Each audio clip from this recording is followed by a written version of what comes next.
Entonces hay que conocer cosas de política, ¿no? Y se los quiero plantear de una manera bien interesante y quiero además mostrarles que se puede hablar de política sin terminar peleando, porque hay que saber diferenciar dos cosas. Primero, los conceptos, que es lo que yo voy a compartir con ustedes. Segundo, lo que yo pienso de esos conceptos. Cada uno puede estudiar la idea que quiera, pero lo mínimo que se le puede pedir a un profesional, a cualquier profesional, a cualquier persona en el Perú, es que conozca los conceptos para que no los use mal.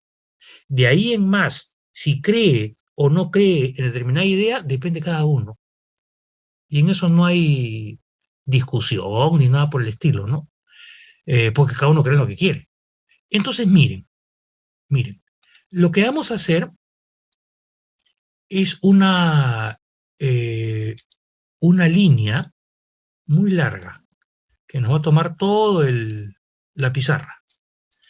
Y lo que vamos a hacer es poner acá izquierda y en el otro extremo vamos a poner derecha. ¿Ok? Entonces, lo primero que salta luego de ver este gráfico que les he presentado, de ver esa línea, significa que una primera cuestión que hay que corregir en Perú es que no es verdad que hay una derecha y una izquierda. Tú puedes ser de izquierda muy extrema o menos extrema. Puede ser de derecha muy extrema o menos extrema. Y en el medio hay mil posibilidades.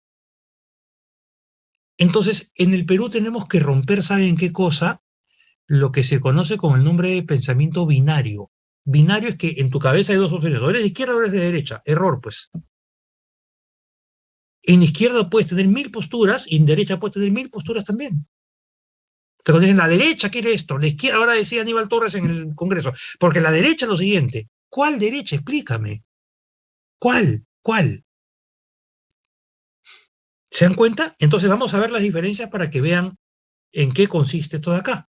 Primero vamos a los extremos, primero vamos a plantear una cosa mejor, ¿ya? Una cosa más fácil. Vamos a plantear aquí lo siguiente. Cuanto más te muevas en el sentido de esta flecha, tu posición personal se orientará hacia una menor intervención estatal en la economía. ¿Ok? Esto es lo primero que hay que tener presente. Quiere decir que tú puedes referirte a que casi no quiero intervención estatal en la economía, o sí quiero una intervención razonable. Estás en la derecha en los dos casos. A partir de cierto momento que ahora la vamos a definir, tú puedes pasarte por acá. ¿Ok? ¿Qué significa pasarse hacia ahí? Que estás en favor de una mayor intervención estatal en la economía. Conforme te muevas más a la izquierda, mayor intervención estatal en la economía. ¿Ok? Entonces, vamos a lo siguiente. Vamos a ver primero los extremos. ¿Ok? La izquierda radical y la derecha radical. Y a ambas vamos a ponerle los siguientes nombres.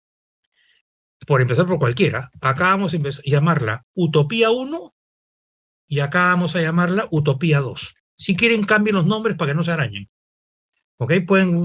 Son utopías las dos cosas porque no existen en la vida real. Pero ¿en qué consiste?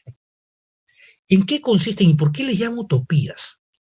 Miren, si tu postura personal es ubicarte en la izquierda radical, entonces tu postura es ser comunista, que no tiene nada de malo. O sea, hay que respetar a las personas que piensan ahí.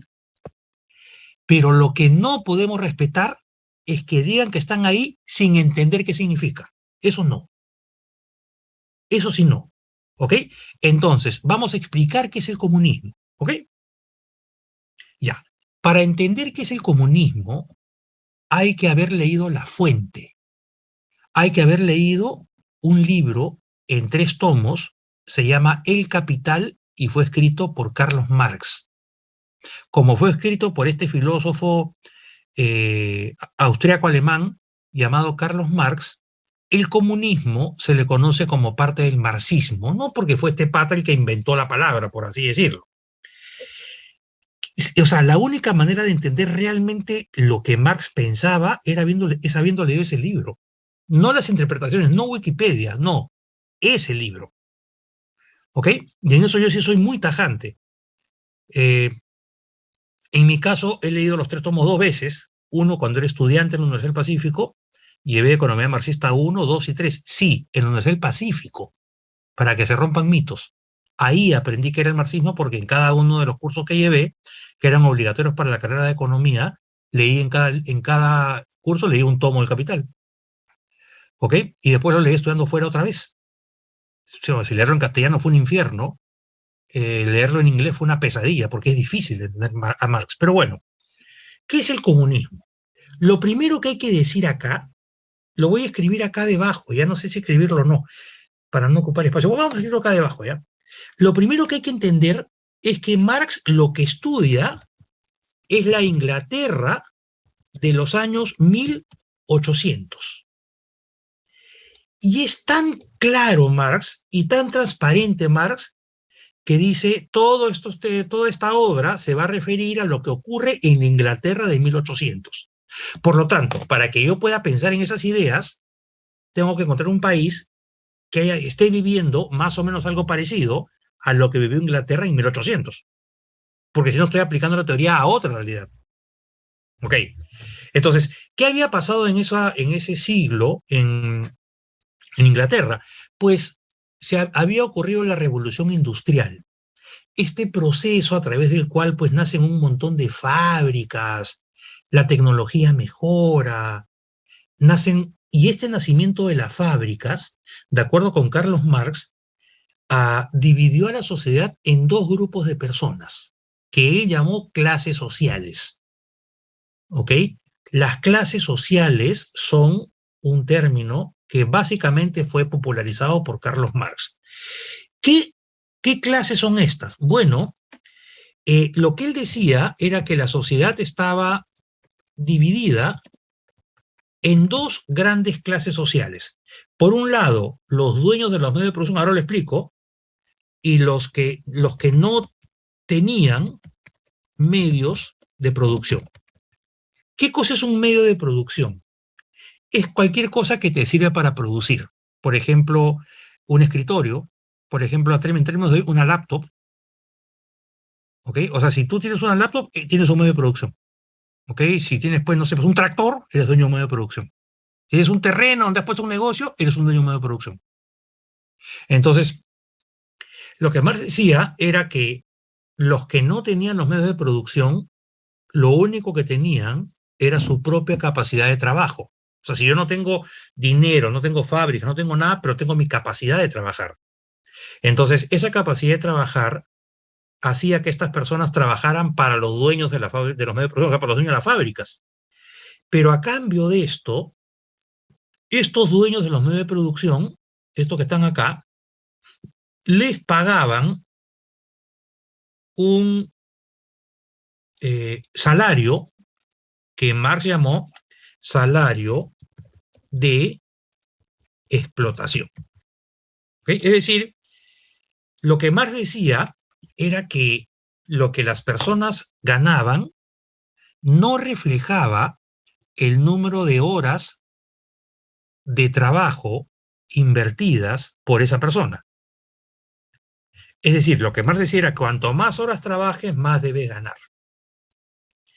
El tiempo se encargó, y la evidencia empírica se encargó de romper ese argumento. ¿Por qué ese argumento no va? Miren, imagínense ustedes que agarran un tutorial de YouTube, ¿ok? Voy a poner un ejemplo exagerado para que lo vean en una. Y buscan un tutorial que diga cómo se hace un auto, un carro, un automóvil. Entonces van paso a paso y se demoran pues un año trabajando 10 horas diarias para hacer el auto. Porque con el motor, van paso a paso, hacen todo. Entonces, si yo quiero vender ese auto, como he trabajado un año, 10 horas diarias, tengo que venderlo más o menos en 500 millones de soles. Estoy diciendo cualquier número, ¿ah? Entonces sale un vecino y le dice, ¿y ya terminó el auto después de un año? Sí, ¿no lo quiere comprar? A ver, ¿cuánto me lo vende? 500 millones de soles. No, para mí este auto vale 100 soles. Está todo destartalado, se ve feo. 10 soles, 20 soles, 50, 100 le pago. Pero ¿cómo me va a pagar 100 si he invertido un año trabajando? Bueno, para mí vale eso. Entonces, el tiempo demostró que el valor que nosotros le damos a las cosas se expresa en un precio.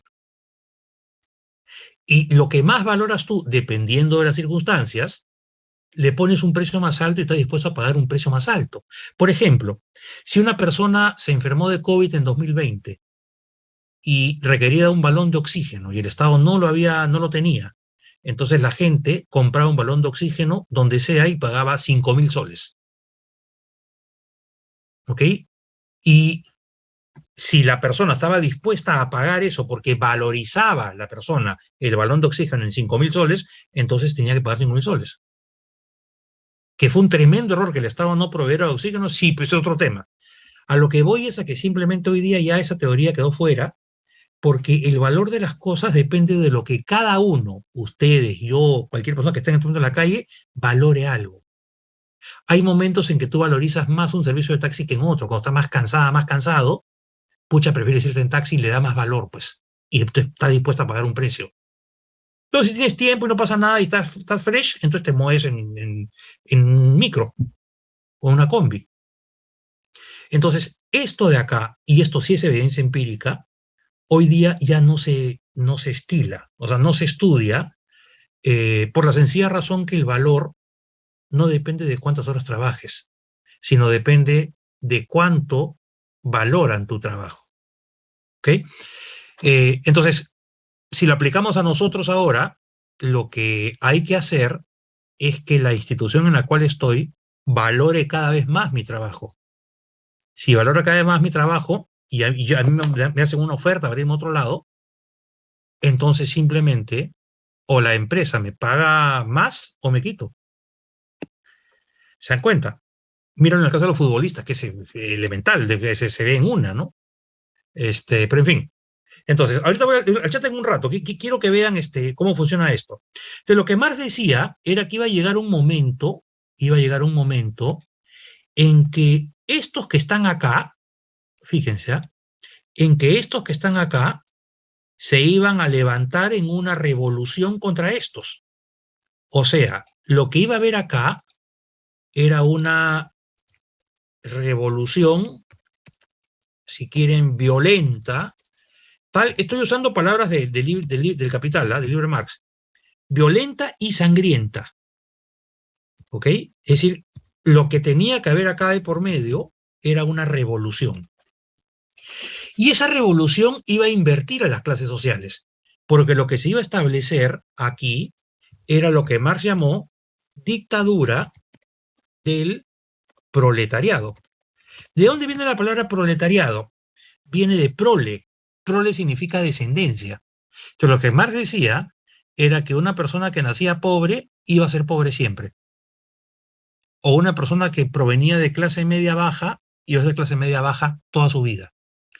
La vida demostró que eso no era así. Y a lo mejor yo soy un ejemplo de eso, ¿no? Porque mi familia viene de clase media muy baja y yo no soy clase media baja ahora. Estudiando con duro y tratando de salir adelante le da un poco la vuelta a la vida. ¿Ok? Pero bueno, en esta dictadura del proletariado, ¿qué cosa pasaría? Vamos a llamar, miren, para que esto lo vean bien fácil, vamos a llamar a este grupo de acá que estaba arriba, vamos a llamarlo A, y a este grupo que estaba abajo, vamos a llamarlo B. Entonces, con esta revolución lo que iba a pasar es que ibas a tener a B acá arriba y a A acá abajo. ¿Se dan cuenta? Ibas a tener a A acá abajo.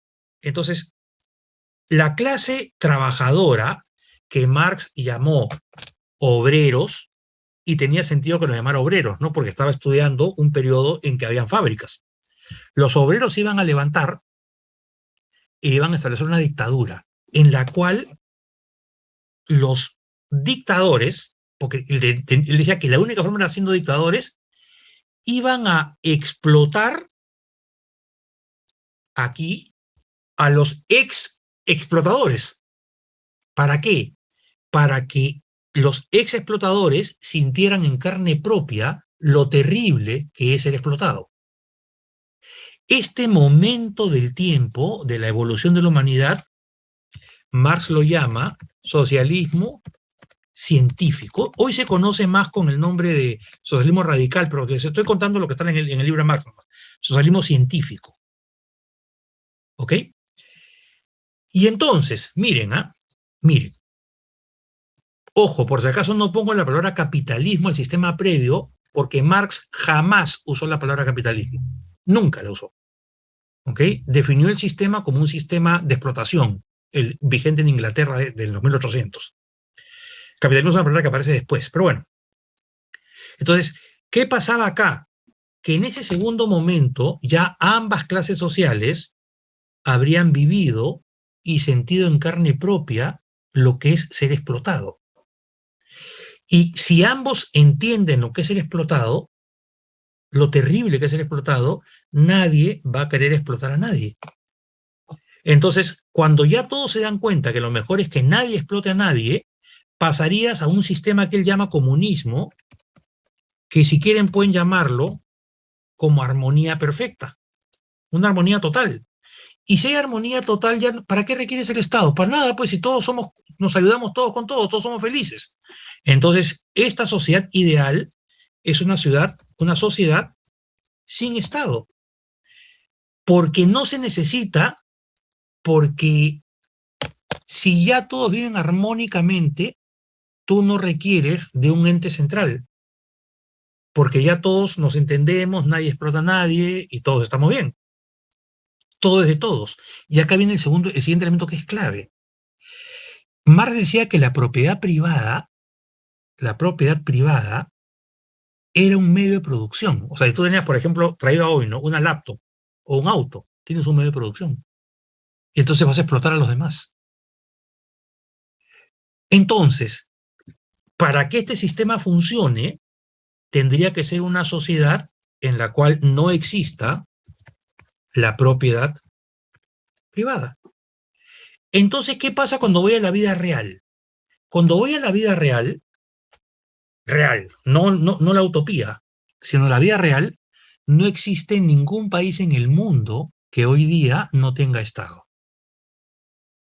Podemos discutir y debatir si existen países donde los trabajadores gobiernan en un sistema dictatorial. Corea del Norte, de repente, no sé. Cuba podría ser, no creo, pero bueno, algunos pueden admitir que así es perfecto. Ok, quiere decir que el comunismo es una utopía porque no hay ningún país del mundo que lo tenga funcionando. Porque en todos los países hay Estado. Y entonces, ¿por qué hay partidos comunistas o gente que se autodenomina comunista? Porque son personas o partidos que en teoría aspiran a llegar a eso. Pero el gran problema con el marxismo es que nunca se llegó a eso. No hay un solo país que haya llegado. Lo que no quiere decir que no haya gente que piense que idealmente debería el mundo llegar a eso. ¿No es cierto? Los que piensan que debería el mundo llegar a eso se llaman comunistas. ¿Ok? Sean personas o sean partidos. Vladimir Cerrón, por ejemplo. Y no lo digo en mala onda. Si no me creen, bajen el ideario de Perú Libre con el cual gana Castillo la presidencia y ese ideario está firmado por Cerrón. Y miren qué es lo que dice. Dice exactamente esto de acá, que tenemos que llegar a una sociedad sin Estado. Está bien, es lo que él cree. Perfecto, o sea, esa es su idea. Yo no soy nadie para criticarlo. Solamente le puedo decir que en verdad, en la vida real yo no conozco ningún país así. Ustedes pueden decir, estás criticando la izquierda radical, ¿no? Porque vamos a la derecha radical ahora. Utopía 2 o Utopía 1, si quieren, cambien el orden. El extremo derecho se llama libertarianismo. ¿Ok? Así se llama. Y ustedes me dirán, oye, pero acá en el Perú nunca he escuchado esa palabra. No, pues, ¿y sabes por qué no la has escuchado? Porque en América Latina no se usa la palabra libertarianismo, que sí se usa en Europa y en Estados Unidos. En esos países, Europa y Estados Unidos, no se usa la palabra neoliberal, que es el sinónimo que tiene acá. Acá en América Latina, el libertarianismo usa un sinónimo. Vamos a ponerle o neoliberalismo. ¿Ok? Este término neoliberalismo fue acuñado en 1938 por un conjunto de pensadores que sostenían una teoría linda, pero también que tampoco existe, que el Estado no debería intervenir casi nada. Los neoliberales o libertarios sí admiten algún nivel de intervención estatal, pero muy chiquitito. Ellos sostienen, y van a ver ahora, y les voy a explicar cómo ocurre esto, la teoría del Estado mínimo. Pero, ¿qué cosa es un Estado mínimo? Miren, un libertario o un neoliberal, ¿qué cosa es lo que sostiene? Que los países no deberían tener educación pública, por ejemplo, que solamente estudie el que puede pagar. O sea, no hay escuelas públicas, no hay universidades públicas, solamente estudia el que puede pagar. Lo mismo pasa con la salud. La salud tendría que ser solamente privada, solamente se sana el que puede pagar. No habrían hospitales públicos, no habrían postas médicas. Es más, los libertarios en Estados Unidos eh, plantearon que la vacuna tenía que ser pagada. Porque ¿por qué los impuestos tendrían que ir a favorecer a otros? O sea, ¿por qué si el libertario piensa así, ¿no? ¿Por qué si yo pago un impuesto, esto tiene que servir para que otra persona se vacune? ¿Por qué? O sea, es el extremo del individualismo. ¿Se dan cuenta? El poder judicial resumido al mínimo posible. Porque según los libertarios, las personas pueden ponerse de acuerdo, las privadas, y no tienen necesidad de hacer ninguna denuncia de uno a otro porque los centros de conciliación funcionan para que la gente se ponga de acuerdo. Por eso es que en América Latina hay algunos exponentes que a lo mejor, sobre todo uno, lo pueden haber escuchado. El argentino Javier Milei, que es muy conocido porque es muy divertido cuando habla, además. Este, lo que Milei ahora es diputado en Argentina y es candidato presidencial, es muy difícil que gane, pero su postura, su eslogan fue: los impuestos son un robo. Claro, el libertario, el neoliberal piensa así: los impuestos son un robo, porque ¿por qué me van a robar la plata para que esa plata sirva para ayudar a otros? Entonces la pregunta es, ¿hay algún país en el mundo neoliberal? ¿Hay algún país en el mundo en el que no haya salud pública o educación pública? No. En Estados Unidos las mejores universidades son las públicas. En Europa ni qué decirlo, ¿no? Entonces, ¿qué pasa? Que el hecho que el neoliberalismo no existe en la vida real, ¿significa que no hay neoliberales? No, igual que en el otro extremo. Si hay neoliberales que aspiran a que se llegue a eso. ¿Y puede haber gente que piense como eso? ¿Puede haber gente tan egoísta? Bueno, en los Estados Unidos, en la última elección presidencial, el Partido Libertario, que lo lidera Sarah Palin, la ex gobernadora de Alaska, obtuvo 6 millones de votos en un contexto en el que el voto es voluntario. Eran los que se oponían completamente a los impuestos, se oponían completamente a la vacuna libre de desembolso, se oponen a la educación pública, etcétera. Sí hay gente. Entonces, la pregunta acá podría ser esta, ¿no? ¿Y por qué entonces acá en el Perú tanto hablan del neoliberalismo? Mi respuesta más honesta es: no sé. Puede ser deseo de desinformar, puede ser ignorancia, puede ser cualquier cosa, pero el neoliberalismo no existe en ningún país del mundo. Pero eso no quita, insisto, que en Estados Unidos haya 6 millones de personas que quisieran que existiera, como tampoco quita que en el mundo haya N millones de personas que quieran que haya comunismo. Pero como les puse al comienzo, los dos son utopías, no son realidades. Ahora, para cerrar estos extremos, si ustedes leen el libro de Marx o leen los libros de los libertarios, ambos tienen construcciones teóricas fantásticas. O sea, teóricamente son perfectos. El problema es que no se aplican. Recuerden, cuanto más abstracta sea una teoría, es más elegante y más fácil de explicar, de explicar. pero al mismo tiempo menos probable que se pueda aplicar. Los extremos comunismo y neoliberalismo no existen en el mundo. Son teorías que existen y como tales hay que respetarlas. Pero decir que en el Perú el problema es el neoliberalismo, pues es un chiste, pues francamente. O sea, eh, ¿qué puedo decirles? ¿Qué les puedo decir? Miren, entonces, ¿qué cosa existe en el mundo? Bueno, en el mundo existen básicamente dos grandes posturas. No sé si sacamos a Venezuela, Corea del Norte, uno que otro por ahí, ¿no? Existe la izquierda moderada. Esto es que existe en muchas partes del mundo, ¿ok? Que en Europa se llama socialdemocracia y que gobierna muchos países. En América Latina, por ejemplo, pueden pensar en la izquierda uruguaya, la izquierda de Pepe Mujica, la izquierda de Tabaré Vázquez, que ha fallecido hace poco. En Chile, la izquierda de Michelle Bachelet, por ejemplo. Y probablemente, al paso que estamos viendo con sus primeras medidas, la izquierda de Petro, en Colombia. No es tan extrema como uno está pensando. Ha nombrado el Ministerio de Economía al mejor economista colombiano que trabajaba fuera de Colombia, que ha hecho toda su carrera en Estados Unidos. Y ese es su ministro de Economía. O sea, el pata la leyó. Porque miren, todos estos movimientos de derecha, de izquierda, necesitan tener líderes, ¿no es cierto? Ya. ¿Qué cosas se esperaba de Chile? Que Gabriel Boric asumiera el liderazgo de esa izquierda moderna, de esa izquierda progresista, pero no fue Boric. En algún momento se esperó de Castillo, pero obviamente tampoco fue. Entonces Petro la leyó. Dijo, mi único rival podría ser el López Obrador de México, pero cada día mete la pata peor. Entonces Petro ha dicho, me imagino yo soy el líder de la corriente izquierda moderada. O sea, Gustavo Petro puede convertirse en el Pepe Mujica de inicios de este siglo. Puede.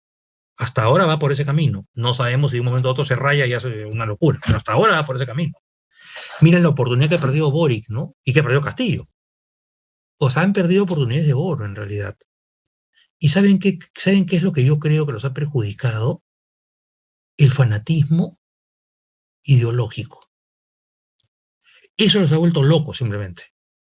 Miren, cuando Pepe Mujica era presidente del Uruguay, y lo pueden ver en YouTube, lo que voy a decir, así que no, está la prueba, lo entrevistan, ¿no? Como muchas veces, ¿no? Pepe Mujica no es un tipo corrupto, es un tipo muy austero, un tipazo simplemente, que él durante su juventud perteneció a la izquierda radical, a movimientos guerrilleros en Uruguay, pero con el tiempo fue cambiando, girando hacia una izquierda moderada, ¿no? Entonces cuando le pregunta un periodista, señor Mujica, ¿no? Usted como está en la izquierda, ¿no va a nacionalizar cosas? ¿No va la empresa de tal, la otra empresa? Y le dijo, ¿usted cree que yo soy tonto? O sea, usted quiere, miren la respuesta, ¿usted cree que yo voy a arriesgar la plata que viene de los que pagan impuestos en emprender una aventura para hacer una empresa pública, sabiendo que esa empresa puede fracasar? No. Yo dejo que el privado arriesgue, y si el privado pierde, pierde el privado. Pero si gana, me paga impuestos. Y con esos impuestos yo ayudo a la gente que necesita. Lo aplaudieron los periodistas. Y se acabó el mito ahí que Mujica era izquierdista radical o sea, no estaba en la onda de Asamblea Constituyente como Petro. ¿Qué ha dicho Petro?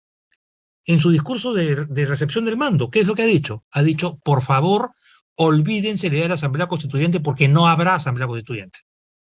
Se acabó. Y ahora Colombia es un país que está bien visto a nivel internacional porque Petro ha dicho, bienvenida a la inversión extranjera, yo le cobro los impuestos y con eso ayuda a los que más necesitan. Mujica, 2002. Los conocimientos, muchachos, siempre mandan. Siempre mandan. Acá, y eso les puede sorprender a muchos, ¿no? Acá en la derecha moderada está el liberalismo, que no es neoliberalismo, pese a que acá muchos se esfuerzan en presentarlos como si fueran iguales. No. El mundo, ahora voy a explicar qué es esto del liberalismo, ¿no? Estas dos posturas de acá están muy cerca una de la otra, ¿no? La diferencia casi por cosas menores, ¿no? Miren, En 1950, en 1950, escúcheme, ¿ah? Vamos a ponerlo así. Aquí vamos a sacar una flechita, ¿ya? En 1950, el canciller alemán Konrad Adenauer, en 1950, el jefe de Estado alemán, que es el canciller Adenauer, Konrad Adenauer, ¿qué fue lo que dijo? Y es un tipo recontra inteligente, ¿eh? En que yo soy un convencido, y disculpen que insista, que los conocimientos son los que mandan en la vida, de verdad.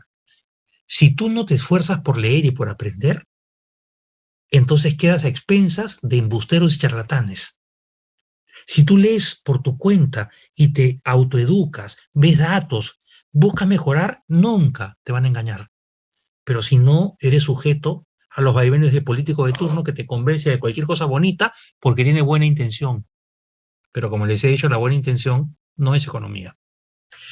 Bueno, este adelantado, ¿qué fue lo que dijo? Dijo, el neoliberalismo que se ha inventado en 1938, él estaba en el 50, dijo, corre el riesgo con el tiempo de convertirse en sinónimo de liberalismo. ¿Qué tal visión, no? Hoy día en el Perú, al liberal le llaman neoliberal y se cree que son lo mismo. Y entonces Adenauer, que dijo en 1950, que capo, dijo, yo le voy a cambiar de nombre al liberalismo para que no se genere la confusión. ¿Y qué nombre creen que les puso? Lo pongo acá. Le puso como nombre economía social de mercado.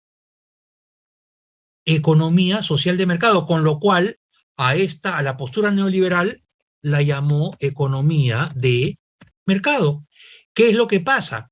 Que la palabra social, esta palabra que está acá, es la que permite la intervención del Estado en la economía, la que abre todo el abanico para que el Estado intervenga. Entonces fíjense,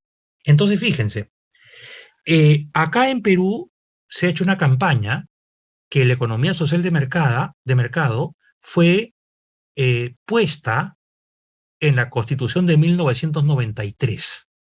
Más allá de su postura ideológica, que seas fujimorista, no fujimorista, vea lo mismo.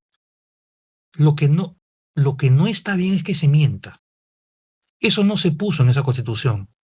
Si ven el artículo 115 de la Constitución de 1979, a la que muchos quieren volver, ahí se dijo, artículo 115, la economía peruana se rige por una economía social de mercado. Ese artículo ha sido copiado en la Constitución del 93. Entonces, ¿por qué mienten?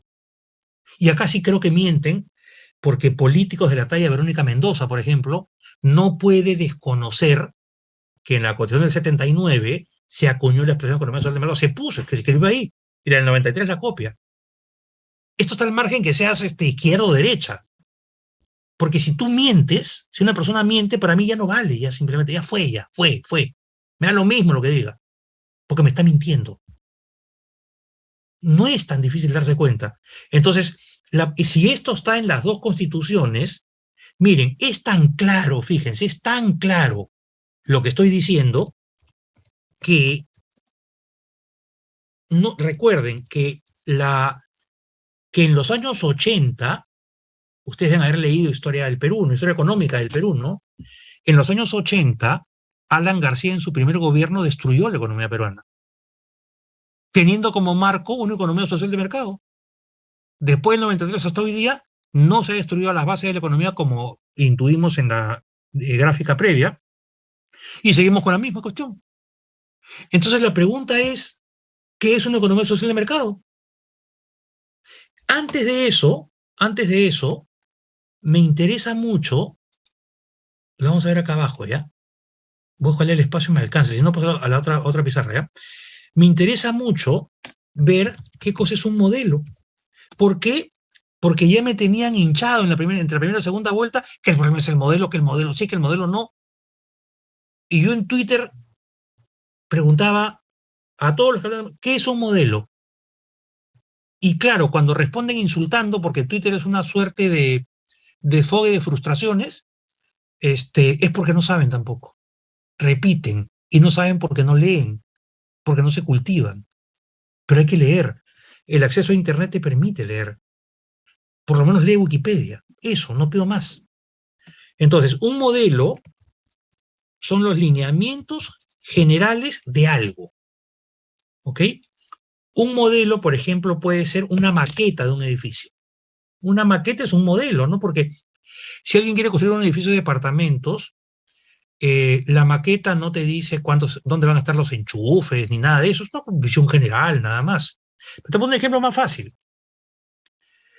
Una semana antes del partido de Perú con Australia, el terrible partido de Perú con Australia, Gareca fue a Qatar a ver el partido entre Australia y Emiratos Árabes.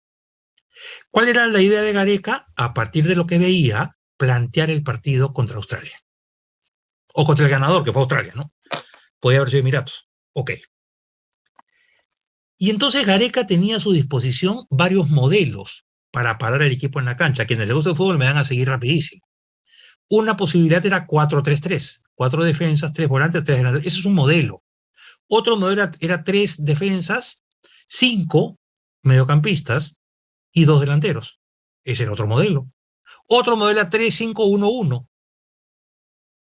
¿Ok?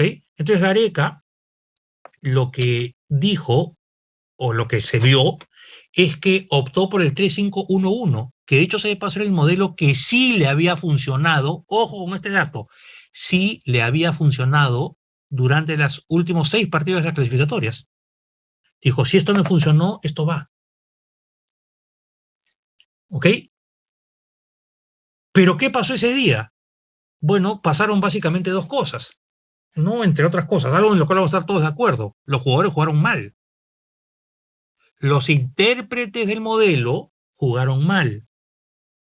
2, el rival también jugaba y estrenó un modelo bien raro, pero muy creativo, que implica una cosa en la cual voy a insistir hasta que me odien: conocimientos. El entrenador de Australia hizo su tarea, estudió a Perú y lo neutralizó. ¿Ok? Pero más allá del tema futbolístico, la pregunta es, si el 3-5-1-1 había funcionado en las clasificatorias, ¿por qué no funcionó ahora? Porque puede ser que el modelo a lo mejor había que mejorarlo. Porque ya Perú, como había jugado 6 partidos así, ya lo habían leído a Perú. Entonces, si van 20 minutos, 30 minutos y ves que Perú no ata ni desata, pues tienes que cambiar a los jugadores, porque los intérpretes del modelo están jugando mal. Jugó mal Cueva, jugó mal Tapia, jugó mal Carrillo, todos jugaron mal. Pero la pregunta del millón es esta: ¿y eso invalida al modelo? No. El 3-5-2 o el 3-5-1-1 sigue siendo usado en equipos del mundo. Lo que pasa es que requiere buenos intérpretes. Si lo bajamos esto a la economía, miren, el modelo económico peruano que está descrito ahí arriba, 7993, es una economía social de mercado. ¿Y en qué consiste este modelo? ¿Cuáles son los lineamientos generales del modelo? Bueno, muy fácil, son básicamente dos. Por un lado, está el sector privado. ¿Ok? El privado, ¿qué es lo que hace? Lo que el privado hace es crea riqueza, o sea, produce, genera empleo para poder crear riqueza y paga impuestos. Esto es lo que hace el privado. Ahí acabó su chamba. ¿Ok? Pero esto no puede funcionar si es que no funciona el segundo elemento.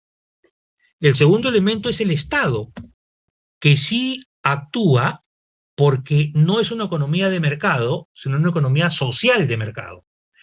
El Estado, con los impuestos recibidos, hace dos cosas. Dos cosas. ¿Qué cosa es lo que hace el Estado? El Estado cumple dos funciones.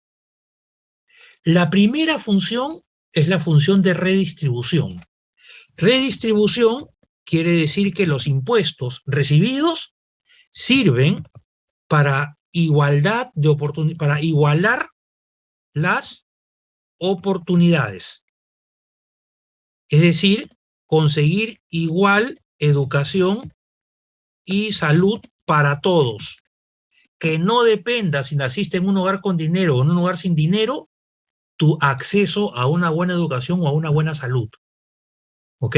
Eso es lo que se hace con los impuestos recibidos. Pero además, el Estado cumple una función de regulación. ¿Qué cosa es regulación? Asegurar o facilitar, asegurar también, asegurar que todos compitan en igualdad de condiciones sin privilegios. Es decir, ¿qué significa sin privilegios?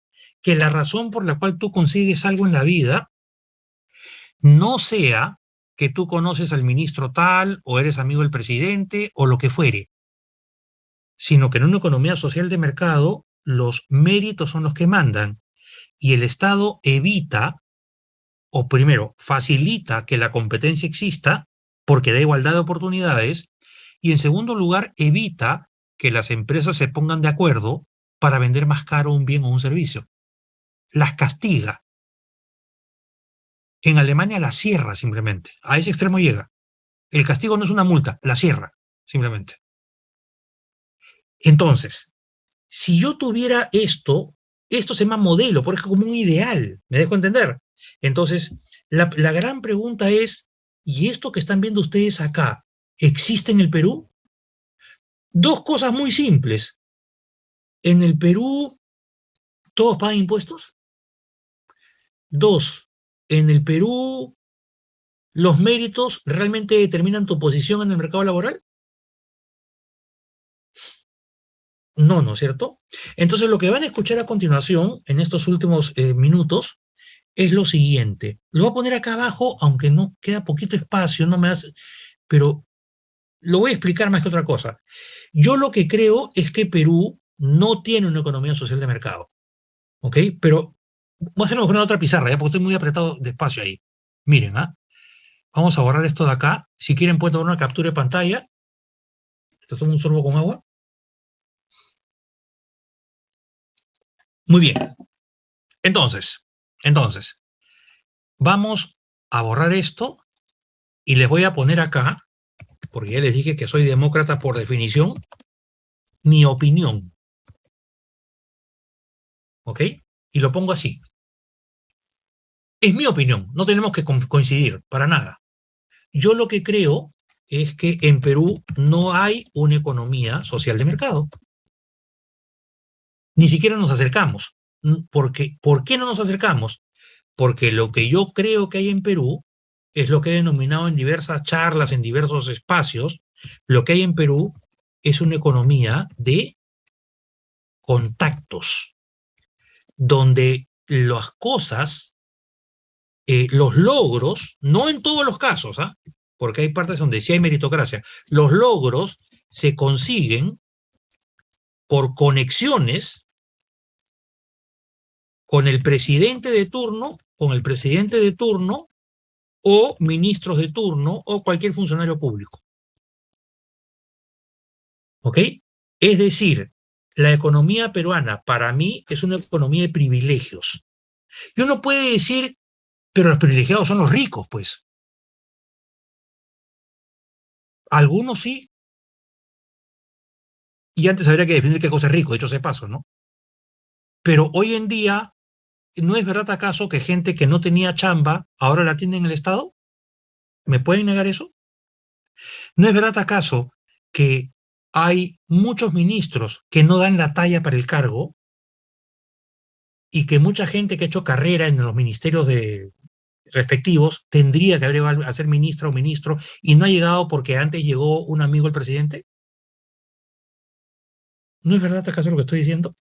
Entonces, yo lo que creo es que en el Perú lo que predomina es una economía de contactos, una economía de privilegios, una economía que antes se llamaba tarjetazo. Este no es un problema de Castillo, pero sí se ha acentuado con Castillo.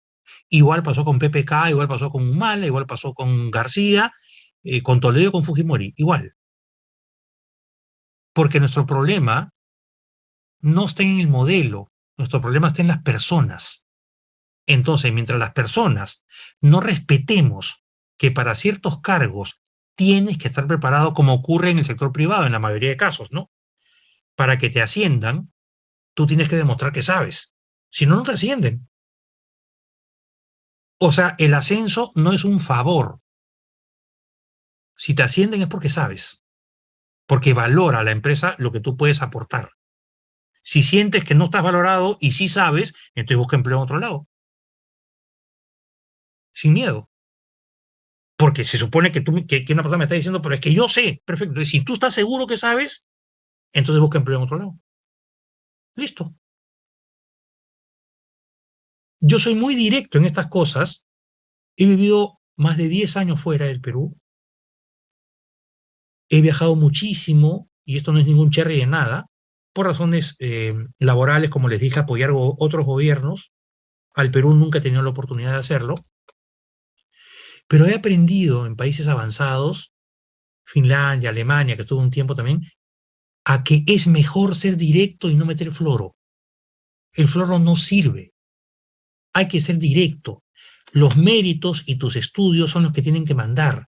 Además, las competencias blandas, ¿no? Tienes que mostrar, pues, capacidad de trabajar en equipo, trabajar en grupo, etcétera, ¿no? Pero necesitas que no sea el contacto como ocurre acá, ¿no? Oye, tu tío es ministro, ¿no? Te mando el CV, pues, de mi sobrino, pues. ¿Y qué sabe hacer tu sobrino? No sabe hacer nada, pero aprende rápido, pues. O sea, ¿mis impuestos le van a pagar a esa persona? No, pues. En Alemania, que es la cuna de la economía social de mercado, Angela Merkel, de izquierda moderada, socialdemócrata, es más, Angela Merkel nació en Berlín cuando existía la Alemania comunista, que decía que iba al comunista, ¿no? Al comunismo, a la República Democrática Alemana. Angela Merkel gobernó Alemania 16 años y cuando se despide ante el Parlamento hubo 7 minutos de aplausos y le rogaron para que se quedara más tiempo. Y Alemania es una democracia. ¿Ok? Entonces, ¿qué pasa? Que Angela Merkel nunca usó los contactos. Es más, Angela Merkel, y tengo 2 libros de Angela Merkel que estoy leyendo que he comprado en Amazon, Angela Merkel no permitió que el Estado, que el gobierno le diera un auto, porque dijo que esa plata del auto y del chofer vaya a la gente pobre. Yo puedo ir en metro a chambear. Y Angela Merkel nunca cambió su departamento de 80 metros cuadrados y siempre fue a chambear en metro. Nunca tuvo seguridad. Nunca tuvo seguridad. Nunca se robó un alfiler. Nunca evadió a la prensa. Nunca, nunca. Y nunca culpó a nadie. Para mí es la lideresa del siglo XXI. No tengo ninguna duda. Pero podemos discrepar. Acá cada persona que llega al gobierno lo que quiere es usar el gobierno para sus patas, y esto es válido para Castillo, para PPK, para todos los que quieran, para sus amigas y amigos, en desmedro de gran parte de la población. Entonces yo sostengo que mientras no rompemos el contacto, ojo que, y quiero aclarar algo antes de terminar, no es que el contacto esté mal. Si yo, por ejemplo, les digo a ustedes, oye, tú, quiero, no sé, pues, acercarme a tal microfinanciera, y tú me dices, ya yo te doy el contacto. Perfecto, entonces yo te doy mi CV, y si mi CV cumple con los requisitos que la financiera está buscando, entonces el contacto está bien. Pero si yo llamo a un pata X y lo nombro ministro, porque es mi cómplice en un robo, por ejemplo, y no tiene ningún mérito, o pongo a un profesor con todo respeto como viceministro de Energía y Minas, estoy usando el contacto de mala manera. ¿Se dan cuenta? Por eso es que concluyo antes de ir al chat que estamos en una economía de contactos y no en una economía social de mercado. Acá el que se conecta es el que la hace. El que no se conecta no la hace. Yo nunca he estado conectado con nadie. No he trabajado para ningún gobierno. Siempre he estado dispuesto a ayudar a los ministros de Economía de manera abierta. Más he ayudado en el exterior. Pero dentro de Perú, no, no. O sea, solo cuando me han llamado y mi única condición ha sido, ok, pero no me paguen nada. Consúltenme lo que necesitan. Yo si puedo apoyar, lo voy a hacer. Como lo podría hacer con Kurt Burneu ahora, como lo hice con Alonso Seguro en el gobierno de Humala. y con Piero Gesell en el gobierno de Humala, porque no, yo ya, digamos, yo salí sorteado en la vida, pude estudiar, tengo una posición de clase media, no necesito tener más, así que lo que hago es ayudar al Perú, dentro de mi utopía, de repente dentro de mi sueño, de querer un país mejor. Y es por eso, y les puedo decir como una confesión personal, que sigo viviendo en el Perú. Y no me voy a ir. Bueno, voy a seguir así viajando y viniendo, pero mi sede acá está en el Perú. Tengo a mi esposa y mi hija que está acá y está estudiando acá en el Perú. Entonces, me parece que tenemos que romper esto de los contactos. Un gobierno no es un gobierno de amigos o de patas. Un gobierno es de profesionales que saben y hay que buscarlos. ¿Saben quién dijo eso? Angela Merkel en 2001.